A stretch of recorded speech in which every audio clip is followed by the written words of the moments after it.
Quand vous êtes un trader manuel, c'est-à-dire que vous prenez vos trades manuellement, avec peu importe votre système, ça peut être un système long terme, court terme, scalping, et même quand vous utilisez un algorithme, la psychologie que vous avez, vos réactions face à l'argent, face au fait que vous tradez seul devant votre écran et que personne d'autre n'est responsable des décisions à part vous-même, eh bien ça fait que c'est un élément absolument primordial de tout trader.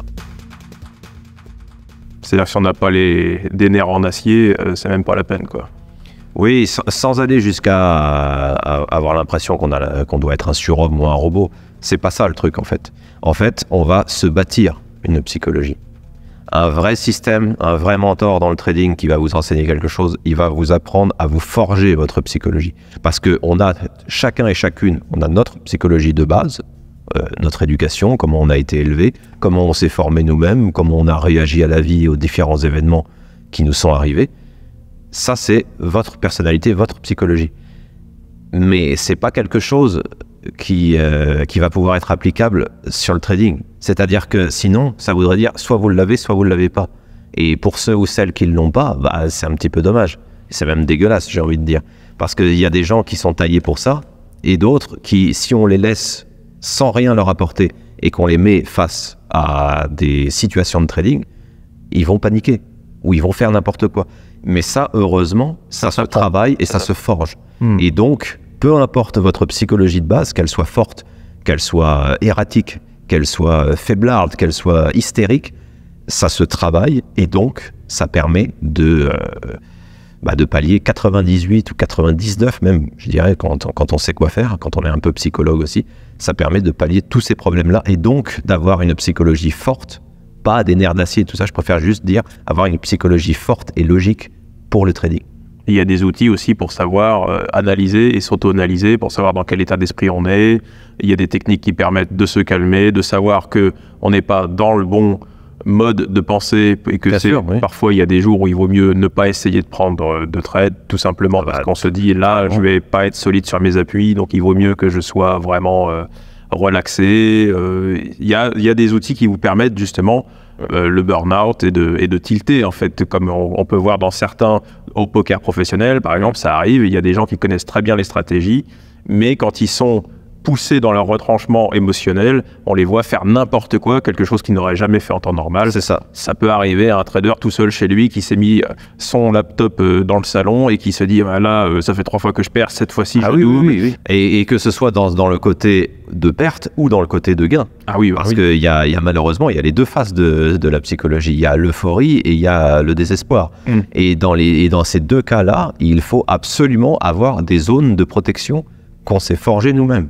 Et quand on sait que ces zones de protection vont être franchies, être capable de se dire « Stop, je m'arrête pour la journée, je vais me reposer, je vais faire complètement autre chose et je réattaque demain. » Parce que l'analogie que j'ai utilisée, enfin c'est pas une analogie d'ailleurs, c'est un fait réel, de ce que font les vrais traders professionnels, ceux qui travaillent en banque, etc., ils fonctionnent par shift. C'est-à-dire que le trader de la session asiatique, qui commence à partir de 2 heures du matin et qui dure 8 heures jusqu'à 10 heures du matin, quand il laisse sa place à celui qui fait la session, au trader de la banque ou de l'institution, à celui qui va faire la session de Francfort et de Londres, donc heure de Paris, c'est-à-dire à partir de 8h et 9h du matin, eh bien, il a fait toute sa nuit en étant parfaitement frais et psychologiquement prêt, et dès qu'il commence à avoir sa fatigue, il laisse la place à quelqu'un qui est parfaitement reposé, qui lui-même va aller laisser sa place à quelqu'un une fois l'autre session terminée, et ainsi de suite, jusqu'à faire un shift où à chaque fois, chaque trader est à 100% de ses capacités.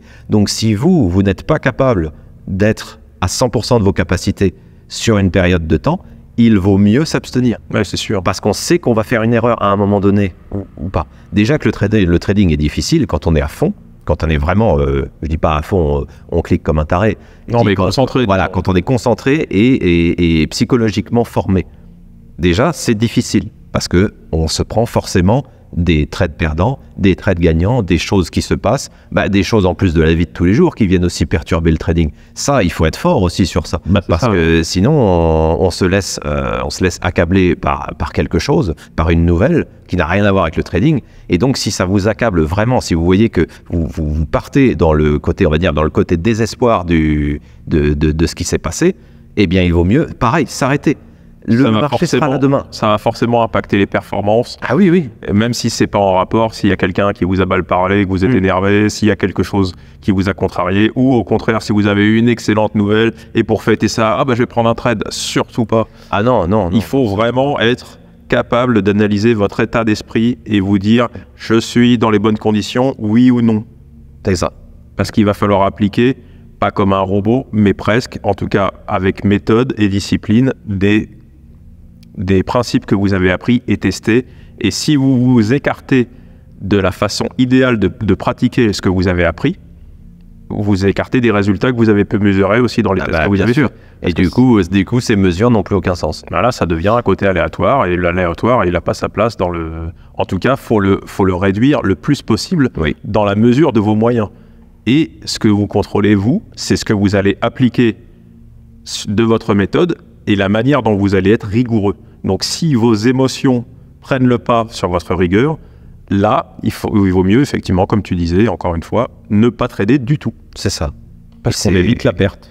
Dans le monde, pareil, professionnel du trading, quand ce sont des gens qui sont formés et qu'il y a des centaines de millions de dollars, quand ce n'est pas des milliards de dollars qui sont en jeu, eh bien, je peux vous assurer, et ça c'est pour l'avoir vécu moi-même et l'avoir vu, que les managers de ces traders-là, donc les chefs d'équipe, préfèrent largement un trader qui va perdre en suivant scrupuleusement le plan de trading et en voyant que son trader est nickel psychologiquement. C'est-à-dire que le trader, solide, il n'a pas dévié du plan. Exactement. Même si ça perd, c'est pas grave parce que les statistiques. Parce qu'il respecte. Voilà, on sait très bien que c'est normal qu'il y ait des zones de perte. Bah oui. Alors qu'un mec qui va dire ouais j'ai senti mon truc, là j'étais euphorique, j'ai fait n'importe quoi par rapport à ce qu'on fait d'habitude, mais ça a gagné. Voilà, il devait respecter le plan, mais il l'a bien senti, je sais pas, il a senti le vent, peu importe, il l'a bien senti ou il a fait quelque chose, alors que son équipe de traders lui a fait l'inverse, il a gagné, et bien lui, je peux vous assurer qu'il va se faire taper sur les doigts. Oui, parce que ça marche parfois. Voilà, si on se base sur la chance, comme on l'a dit dans les vidéos précédentes, si on rajoute de l'incertitude à de l'incertitude, ça va donner quoi? Ça va pas donner grand-chose. Et donc, imaginez psychologiquement, imaginez dans quel environnement vous évoluez si vous ajoutez tout le temps de l'incertitude. Il vous faut quelque chose basé sur des faits pour pouvoir justement tenir psychologiquement et être solide sur ce que vous faites. Et alors toi, pour être sûr que tu sois dans le bon état d'esprit, est-ce que tu as une routine ou une pratique que tu fais régulièrement, une façon de checker comment tu te sens, une façon de te mettre dans la peau du personnage, du trader, un peu comme un acteur qui rentre dans son personnage? Est-ce que tu as un rituel ou un autodiagnostic qui te permet de savoir, ok, là c'est bon? Tout à fait, donc tout à fait. Parce que ça fait partie du point principal de la formation également, qu'on propose sur le site. D'ailleurs, n'hésitez pas à vous inscrire, parce que c'est totalement gratuit et ça aborde vraiment chaque point. Il y a 4 points principaux et celui-ci, c'est le troisième. Le troisième point, c'est la psychologie. Ça, tous les points sont hyper importants à maîtriser, mais celui-là, il est primordial. Et s'il vous faut une raison de plus pour aller voir le site, ça coûte rien. Donc, allez, c'est cadeau. Allez, c'est cadeau. Ouais, c'est cadeau, mais c'est du travail derrière. Donc, faut pas le gâcher. Donc, effectivement, la première chose que je fais, c'est de m'assurer d'avoir suffisamment dormi et de ne pas être dans un état où je sais que mes réflexes cognitifs ne vont pas être suffisants. Parce que c'est de l'analyse qu'on fait. Mais une fois qu'on a analysé et qu'on a préparé notre journée de trading, quand je prépare ma journée, tout est fait à l'avance. Et ensuite, je dois exécuter presque comme un robot mes trades. Donc, c'est-à-dire que je dois réfléchir le moins possible et agir assez vite. Parce que ce que je trade principalement, c'est du scalping, donc il faut être réactif. Donc, il faut être bien réveillé. Et avant ça, il faut être bien nourri aussi. C'est-à-dire que j'utilise des fruits principalement, parce que ça donne déjà des glucides, donc de l'énergie. Ça réveille beaucoup plus l'esprit, ça réveille beaucoup plus le cerveau. Et en plus de ça, comme on mâche, ça réveille encore plus, ça crée des endorphines, etc., qui font qu'on est beaucoup plus alerte. Et ça participe à une espèce de rituel, effectivement. Donc ça démarre bien la machine. Voilà, ça démarre la machine. Est-ce que ça arrive que tu te dises, là aujourd'hui, j'ai la tête dans le pâté, je suis dans le brouillard, là je le sens vraiment pas Ah bah oui, carrément. Parce que le but, c'est de respecter le plan. Mais le marché, il sera toujours là demain. Oui. Si que j'ai tradé, que j'ai gagné 4% dans la journée, ou que j'ai gagné 0,2%, ou que j'ai fait une perte de 1%, le marché s'en fout strictement. Mais alors, mais vraiment, c'est ce que j'ai... De toute façon, c'est du long terme ce qu'on fait. Voilà. C'est pas pour s'enrichir avant l'été. Non. C'est pas les abdos avant l'été. Voilà, c'est un peu... Il me reste un mois pour faire 1 million, là. Oui, voilà. Donc, du coup, c'est du long terme, ou au moins du moyen terme, donc c'est pas à un jour près. Oui, je vois vraiment ça sur du long terme. Parce que c'est une carrière, c'est un métier qu'on apprend. Donc, on ne fait pas un métier pour le faire sur du moyen terme. Ce qu'on décide de gagner, on a toujours des objectifs court, moyen, long terme. Mais la pratique du trading, c'est toute une vie. C'est Warren Buffett. Oui. Il a commencé à 12 ans, il en a 90 passés. C'est un style de vie. Il est toujours à le faire. Oui, bien sûr. C'est pour ça, c'est vraiment du long terme. C'est une philosophie de vie et c'est un outil pour être indépendant financièrement. Parce que lui, il a commencé dans les années, je ne sais plus combien, mais c'était il y a très longtemps. Et il ne s'est pas dit, ouais, mais avec toutes les conditions qui vont changer, l'évolution de la technologie, machin. Non, il a fait son truc. Il l'a respecté du début à la fin et il est devenu le meilleur investisseur au monde. Donc, même s'il a été critiqué, même s'il faisait que 20% par an, ça le fait bien rigoler. Suffisamment longtemps. ça le fait bien rigoler. Pour revenir sur la psychologie et comment... Oui, parce que là, je digresse un peu, là. Comment bien maîtriser son état d'esprit. Ce qui est important aussi, c'est de savoir faire des auto-introspections pour savoir où on en est, prendre le pouls un petit peu de son état mental. Et puis, il y a quelques astuces qu'on peut donner pour modifier son état de bien-être et comment on se sent. Oui. Notamment marcher dans la nature souvent. Ça permet d'avoir une tension artérielle équilibrée, d'avoir une bonne humeur générale. C'est ça. Voir la lumière du soleil, la lumière du ciel, c'est aussi bon pour la santé et pour l'état d'esprit en général. Donc, si vous apercevez que vous êtes obligé régulièrement de dire « Ah là, je suis pas dans mon assiette, j'ai pas envie de trader, je suis pas de bonne humeur, machin. » Et si vous apercevez que vous faites beaucoup... Alors, vous avez le bon réflexe parce que vous avez regardé cette vidéo et vous dites « Les deux autres là, de la vidéo, ils m'ont dit qu'il faut pas trader quand je me sens mal. Je vais le faire, je vais les écouter parce qu'ils n'ont pas l'air d'être trop débiles. Donc, je suis de mauvaise humeur, je trade pas, soit.